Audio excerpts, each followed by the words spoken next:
Hello and welcome back to the Vancouver Actors Podcast. I am formerly your host, Michael Coleman, and now I am your co-host, Michael Coleman, as we welcome a new addition to the team. This is my co-host, Sidney Quesnelle. Say hello, Sidney. Hello, I am Sidney Quesnelle, the other co-host. There we go. And so we are going to go through a lot of different things through the industry, give you some advice. We'll have some guests on and answer any questions you may or may not have with regards to the audition process or booking or anything industry related. Today's podcast, we want to focus on a big part of what we're doing in the industry right now, which is self-tapes, which is the number one way that all auditions are going right now. So if you don't know how to self-tape, you won't get in anyway. Yeah, so right now we're still living in a global pandemic, so we are finding that this is an evolved part of our craft, and we don't know how long it is here to stay. I mean, who knows? I mean, uncertainty is the one certainty we have in the world right now. But we want to walk through a few different things in terms of audition preparation and also some self-tape advice. Yeah. So we're going to get started, and we're just going to have a little, we're going to discuss a few ideas. And once again, I want to remind you to definitely subscribe to our channel. You can find us on YouTube, Anchor, Spotify, all the different platforms for podcasts. And if you have any questions or you have any topics you'd like Sidney and I to discuss, we encourage you to email Lydia Rimmer, that is our producer, Lydia, L-Y, because we love her, DIARIMMER at storyinstitute.ca, and we'd be more than happy to field your questions on air and hopefully offer a little more advice and some different guidance with regards to any element you have with regard to the industry. So let's start with preparing the audition. Yeah, great. Do you have any thoughts that you might want to start out with out the gate? Yeah, one of my favorite things that I learned from this guy over here is read it 3 times without any knowledge of it. So read through the breakdown 3 times, read through every character 3 times, and read through the script 3 times with no judgments, no ideas whatsoever. Then that way you get a better idea of the story, you get a better idea of the tone, because maybe the producers made something else that's all kind of creepy. So maybe this might be kind of creepy if that's kind of their tone overall. Yeah, I think that's a great point. I think it's a great place to start. I feel like one of the things we have done in the world of film and television is I feel like we're always in such a fast track because it's such an efficient process. So we generally will get our audition maybe a day in advance. We're like, hey, I need this by 10 a.m. tomorrow. So there's a built-in sense of urgency. And I think because there's that built-in sense of urgency, we have a desire to fast track certain things or to get to the point where we're ready. But it doesn't mean we should skip certain skills. So yeah, Sidney's bang on right here that, actors have one job and that's serve the story. So our advice would be to read every piece of information you have. None of it was written arbitrarily or randomly or because somebody just had extra time on their hands was like, I don't know. Yeah, and the story doesn't start with the script. The story starts with who's creating the story as well. And I think that's something that's really important. And IMDb Pro makes it super easy to go through each person that's involved in it. It's full ideas. You can also see who's already signed on to the project as well to see what they've been in and kind of see, if they're a very comedic actor, maybe your character is actually more of the deadpan one. So not playing it the same way as them. I don't know. Go down the IMDb rabbit hole. Highly recommend. I think it's a great idea. It's one of the things, I think a lot of people get out the gate. They're like, what do I need IMDb Pro for? By the way, if you're listening to this in Vancouver and you're a union member, you can contact your union and get a discount. So union members get a discount for IMDb Pro. But it's, a lot of us wonder, well, what do I need to know all this extra information for? But Sidney's bang on, a lot of people end up doing very similar sorts of tones or types of projects, or when you see different collaborations, you can start seeing a better idea about the nature of what the story's going to be from a tone standpoint or the kind of direction it's going to go in. So utilize all that information and make sure you have as much information as possible. Yeah, that's just something that I always do. And then I start getting into the nitty gritty of the character work and doing my great opera, which is check out the other podcast on the Great Opera. Yes, for sure. And I don't start the Great Opera until I kind of understand the overall premise of what we're trying to do. Yeah, it's funny you say it because it's exactly what I do with when I get an audition breakdown. One of the first things I do is I look at who's producing, who's directing, who wrote it, and I go to IMDb Pro and I look up all of their information. And I'll find, rarely is someone oh, they wrote that super big thriller and that broad comedy and they did that Hallmark rom-com. Like, it's rarely the case. Like, usually they have a certain thing they've been doing and there's a synergy between projects. So I find this a really great place to start, so I get an idea of, okay, I'm getting an idea of the tone, and then, not unlike what you said, I'll read through everything in the breakdown, not just my character, but the storyline in every other character, because there's a good chance you might talk to some of these other people in the script. And if it's on like something like Casting Workbook or Actors Access, when they send you all the sides for the project, I've done this as well, where my character's sides is only one scene, but once I read through every other side, my character's brought up a ton. So then you know how other characters are interacting with you, how your character's actually interacting with other people, and you get more of an idea of the full story. Because when you look at the script and you see what page number it is, you can look through the rest of the sides and see what happened before that, what happened after that. I think that's really important for actually fully understanding the full story. I think it's a brilliant piece of advice. Again, we go back to, I know a lot of us want to get to the part where we're ready to be amazing and we've memorized the lines and we're going to do all the cool stuff. But, hopefully this podcast and this episode in particular gives you an opportunity to give you a greater sense of confidence and a greater sense of depth and authenticity to your work by offering you a few different ways that you can mine a little deeper. So it's worth it. If you spend a little bit of extra time in the preparation, you can find some of the other steps go a lot faster. Yeah, I was going to say, it almost feels like you're not spending more time, because since I started going to Story Institute, like when I first started with the free classes, that was over the beginning of COVID, I found that I used to spend so much time just like trying to memorize lines with all these like wacky memorization techniques. Yeah. When now I don't think I've even tried to actually remember what the words are, but I've spent hours doing everything else that it just kind of comes out.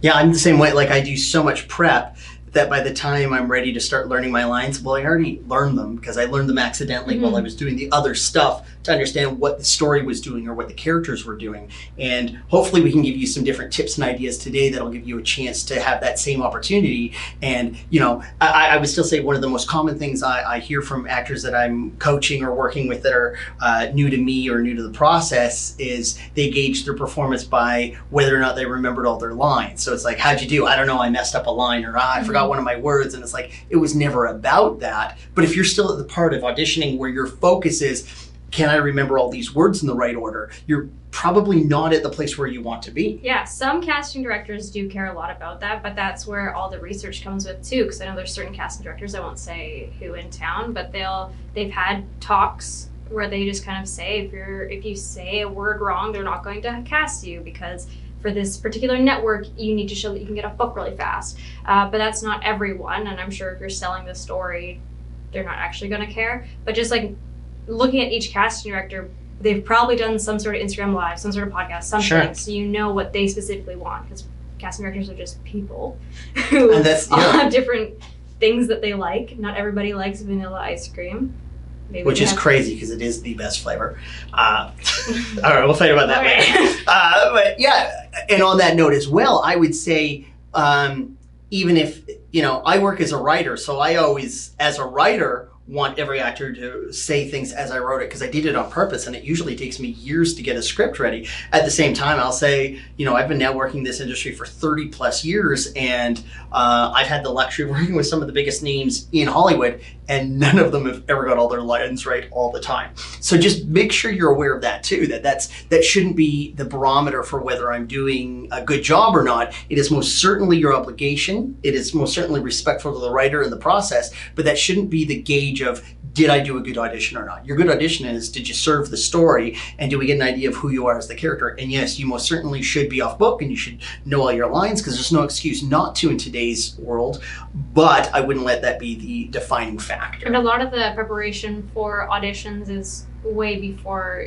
you got the audition, or way before you even got to the point of getting an agent. And so once you're here and you've got an audition, know that you've done a lot of the work already, because it's already in your tool belt. And if you're counting right now of what is a goal in a scene, maybe you weren't quite ready to audition. That's okay. You're going to kill it. Well, and then learn it now. But most of the time, you've probably done that training to get an audition. So you can usually kind of rest on what you have already worked on. Yeah, I would say if you're at the point where you're about to audition for something, whether it's in person or on tape, and your biggest concern is, oh, I can't remember that line. Oh, you're probably not ready to audition yet. There's a famous saying, dress for the job you want, not for the job you have. I would make the same statement with regards for auditioning.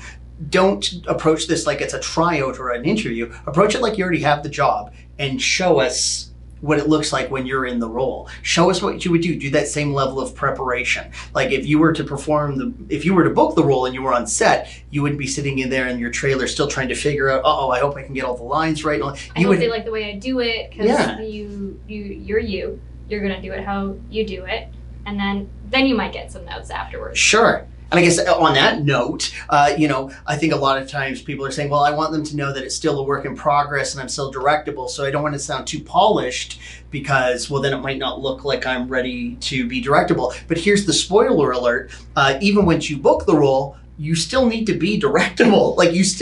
That's not a thing. I go back to prior to when we had cameras and everybody had to just do theater because the stage was the only option, and we, to this day when people do theater, people memorize their lines, they rehearse it for weeks and weeks on end, and then they perform it. And the expectation is, yes, to perform it authentically and behave truthfully under imaginary circumstances as though it's happening live. But you would never see somebody going in to do a play saying, I don't want to get too off book, or I don't want to get it too polished. I want them to know that I'm still directable. Yeah.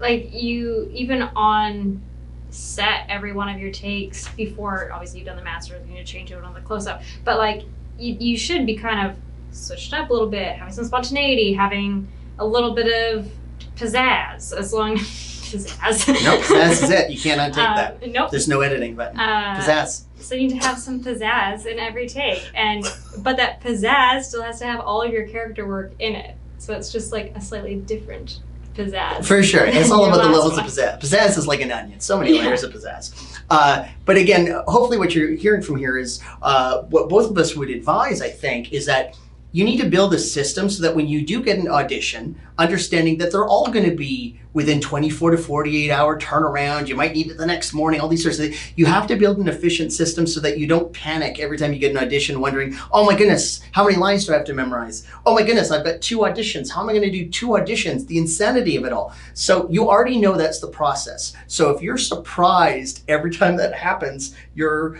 either a goldfish, my cat, or you're just simply unprepared. So there's a really good chance you're not my cat or a goldfish. So it means you're probably... But you are lucky. You are lucky. That is true. So... His name is Lucky. So what I would advise you do is I would say make sure that you find a system that allows you an efficiency to your process. So like Sidney said, what we both do in our process is we go through the audition, everything 3 times. Learn who everybody is, who's involved, learn all the characters, all their breakdowns, read through your script 3 times, every scene you have, and try not to make any judgments. Learn what the story is first before you start trying to worry about what you're going to do with it. Yeah, 100%. I think that another big part of it is a lot of people look at like the Great Opera or like the 10 questions that Larry Moss does and things like that as I need to make this whole story about me because I know so much about my life. And really it's just a way to be grounded in your character, because even if you're just the supermarket attendant, you still do the Great Opera and you still kind of ground yourself in that character. But not everybody needs to know every single part of your Great Opera. If it's all over your face of this environment is where, this supermarket is where my mom died, weird choice. But but we don't need to see that. That can be back in the back of your brain. It doesn't. Yeah, where the smaller pizzazz lives. Smaller pizzazz. Just like knowing where your character serves the story as well, rather than not everyone is the lead character. So in terms of whether you're auditioning in person or on tape, as it looks like we'll be doing for the next several months at the very least, our advice is be aware you're going to get lots of opportunities, hopefully, if you're doing things in the right way and creating the right impression that gets people inviting you back. So find a system that doesn't have you panic every time you get an audition email. Have something that creates a sense of joy. Yay! More opportunities. And can I add to that as well? Yeah, please. Yeah. Every time you get an audition, especially if you're starting out, the audition character might not be right for you, and the casting director might also agree it's not right for you, but it's just a way to see how you work with the text. So just use every time as an exciting opportunity to perform for the casting director, potentially the producer and director. Even if this audition isn't for your, like, that's not what you're going to get right now, it's just another stepping stone to know that you can be off book. You can do all of this, and it's just filling your repertoire. Yeah, I would say every audition is just an opportunity for an opportunity. So it's either an opportunity for a booking or an opportunity for more auditions, but just see it as that. Every opportunity is an opportunity for an opportunity. But physically, for preparation for self-tapes, I would say is slightly different than going in the room. Sure. Because you need to have somewhere in your house that maybe you don't have pictures on that one wall. Sure. Maybe it's somewhere where you, right above your couch, maybe you have to move your couch every time you do a self-tape. Somewhere that's just like blank wall that you can tape against. It's the number one thing I would say for framing wise. For sure. So here's a couple things we're going to give you in terms of self-tape advice, and then we'll give you some resources as well, because there's some people that have already released some amazing materials that we think are must-sees for everybody. So, firstly, what I would say we would do in terms of a self-tape is to think of the technical aspect. So, again, you want a clean wall. We have a nice blue wall here. But you can also see when my hand gets too close to that wall, you can see all the extra shadows. So what I would say is pull yourself off the wall a little bit so that you don't have all the extra shadows. Next thing is a lot of people will use something like this. They'll use a ring light. Fantastic. It's a great idea. I'm going to poorly light this podcast for a few seconds to show you. We have a couple of these LED lights and we do them on either side. These ones are quite expensive, really nice ones, but Newer has cheaper versions as well that, although they're not great for a studio, they're great for at home. And that's all you need. Like for your self-taping at home, that's all you need. So don't overthink it and find what you need. So again, get rid of the shadows. So if we're too close to the wall, then all of a sudden we get all these extra shadows, as you can see in the background here. So pull yourself off the wall, get yourself a nice clean wall to shoot against. Make sure you have adequate sound. When you're putting it together, I use a piece of software called Movavi, Movavi, and that's a great way. You can noise reduction, you can change the size of the file, all these different things you can do, because casting has a lot of requests right now. Like we want 100 megabytes, MP4, MP4, then MOV. Which if you're using your phone, which you can totally use, most phones are fine. If you're on an iPhone and use iMovie, it will export it as an MOV file. So make sure that you convert it to an MP4 as well. So there's a lot of different things, and what I'm going to invite you to do again is to email our producer Lydia Rimmer at storyinstitute.ca if you have any questions, and she can send you out a list of different software we use, or different recommendations on cameras or ring lights or anything of the sort. You can do it as a cost-effective way, so you don't need to be spending an arm and a leg on this. But remember, this is also your business. So you're running a small business, and part of the expenses during a global pandemic is that we're all shooting things with our own lights, our own cameras, and our own software. So be smart about it and find the right way where you can have a cost-effective way to create a really professional audition without breaking the bank. Yeah. But that being said, just know that there are other people. Like my agent recently said a really good thing, where the casting director doesn't care you live in a basement suite. They don't need to know that. So you can even get a good light from IKEA, but just know that other people do have good lighting sets. So do the best of what you can, like what you have, to make it look like you have a great lighting set. They don't need to know that you're using IKEA lamps, but no, for sure. I've been on film sets where you use IKEA lamps. Again, there's lots of different ways to do it. So just never be apologetic, and never send in a tape that is like, here's an audition. Imagine this, but amazing. Even the dollar stores clamp on ring lights now for your phone. For sure. Like, you can do great with $15 or Marketplace. So many people are upgrading now from their ring lights they bought at the beginning of COVID to now they have some money for getting better lighting. So just look on Marketplace, look on there. That's how I got my first set of umbrella lights. I got them for $50, and it was 4 lights, which is a great deal. It's a fantastic just from Facebook Marketplace. So I'd say just to summarize a few points here is, make sure you got a decent camera, which can be your smartphone because they're brilliant cameras.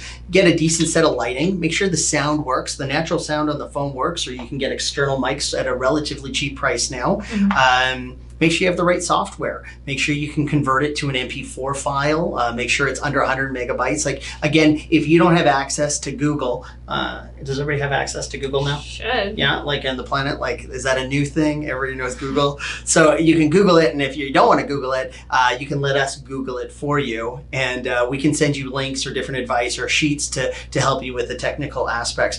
You had an idea though on there's one of our local casting directors did an amazing self-tape video that's useful not just for Vancouver actors, but everybody. They did a marvelous job. Yeah, Jackie Lind has, I believe it's just on her website. We'll link it down below. And it is just like kind of explains exactly what she expects. And then all the other casting directors in Vancouver were like, yep, sounds good to me. Thanks, Jackie. And then just kind of, that's what they're expecting as well. So it's just an easy, quick checklist to go through. If you're just getting started and it's kind of your first self-tape, or maybe it's your 100th self-tape and you're a little bit forgetful, print it out and check it as you go through it. Like, do I have good lighting? Check. Is there lots of noise outside? No? Cool. It's quiet enough. Check. They can hear me. And do test runs. Like, do test runs of your video. I would say, one of the common things that a lot of different people will say behind doors, casting directors, agents, actors, is that, even with all this information available, there's still a very large percentage of people that are sending in substandard audition tapes. And that only makes it easier for those who are willing to go the extra mile. So don't put yourself in the no pile before you even got a chance to be seen. Because I know a lot of people are like, well, Emma Stone got booked for Easy A from recording it on her MacBook laptop on her bed. Well, it's not 2007 anymore. Yeah. We're kind of expecting a little bit more, and that's a one person thing. Sure, that's a lottery type idea. So if your whole career is based on, I'm going to buy lottery tickets and scratch them and hopefully get 3 of a kind, people do make money that way, but it's actually not the best way to run a business. Yeah, don't give them a reason to say no to you before you've even started acting. Yeah, so our advice here today is be really smart about your audition prep so that you are ready to go with as many auditions that you're able to get and as many auditions as your agent is going to submit, and they excite you and don't scare you, so you're able to do your best work. And then make sure you do just some of the really basic, simple things because of Google and other elements that are out there. The expectation is that you shoot it, you light it, it sounds good, it looks great, and your performance is there. There's enough people doing it that more than one person is always going to be amazing at every audition. So you want to get into that category because that category is tough enough. You don't want to be kicked out of the pile because you don't have great lighting, you didn't do enough prep, your sound is off or anything like that. Don't give them a reason to say no before you even got to step in the room. And I saw this Facebook post today asking about self-tapes and how they find that whenever they were going in the room all the time, they prepped enough so they felt like their first or second take was good enough. And they feel like for self-tapes, they record like 100 of them. Do the same amount of prep as you would in the room. I think that when I do a self-tape, I don't usually do more than maximum 5 takes, but that's with like coaching with someone working through it with you. But if you don't have a coach and you've prepped it as much as possible, it's not going to get better 10 takes in. More often than not, it's going to be more rehearsed, more like, oh, I'm going to look over here, I'm going to look over here, instead of keeping that spontaneity. Don't watch every single one and just beat on yourself. Like, maybe just spend more time prepping and not 100 takes in front of the camera. Yeah, I'd say go back to make the whole purpose of your audition is how does this scene serve the story and how does my character serve this scene? And if you keep it that simple, then it's never going to be about, oh, I took a weird breath there, or oh, I even, flubbed a part of a word or something. Like, we're not looking for perfection. That's never the idea. So learn how to serve the story and be authentic and grounded and engaged in what you're doing, and chances are you're going to get a better chance. And just remember that, like, in a casting room, you have 15 minutes. So don't take 4 hours. Yeah, if you're taking 4 hours for your self-tapes, you're not preparing the right way. So again, to go back, make sure you're prepared. You're prepared to do it the same way you would do it if you did it in person. Make sure you're doing all the research you need on the technical aspects from sound, lighting, editing, so that you're submitting a professional tape. And just treat every single audition, literally every single audition, like it's the one, and someday it will be. And then eventually it'll be like that more often and more often. But don't try to get lucky. Don't think because you got all the words right that you nailed it, or this is the time where I was able to muster a drop of water from my eyeball during a sad moment. Be authentic, be real, behave truthfully in your imaginary circumstances, suspend disbelief, be there, serve the story. Do that time and time again, and then don't let your tech or anything else be a distraction, and you'll start working. And if you treat every audition like it's the one, you're no longer waiting for the one and not seeming desperate for the one every single time. 100%. So yeah, again, dress for the job you want, not the one you got. So come into the audition like, this is what it looks like if I did the role. Mm-hmm. That doesn't mean you're not directable. And it doesn't mean that you have to leave off a certain amount of polish so that we know, oh, there's still a work in progress. We're all works in progress, and we will be for all of our days. Can I tell a quick audition story? Please do. So this is for community theater, so totally different. As long as there's lots of pizzazz. There's lots of pizzazz. Okay. Little 13-year-old me walked in, no tap experience, and this is for Singing in the Rain. I walked in, had no reason to be nervous because it was my very first audition. Walked in, sang a Disney song, don't do that, and then walked out, didn't go to the tap auditions, and they called me. I somehow got a call back from it, and they said it's because I was so confident and looked like I was enjoying myself. That's because I didn't know to be not confident, and I wasn't scared of auditions yet. So if you walk in confident and like, oh, this is fine, this is just me acting, you're going to appear that way. That's and great. You're more likely to be brought back because they're not like, oh, they were just crapping themselves on the stage, being nervous about just singing in front of 3 people. What are they going to be like in front of 100?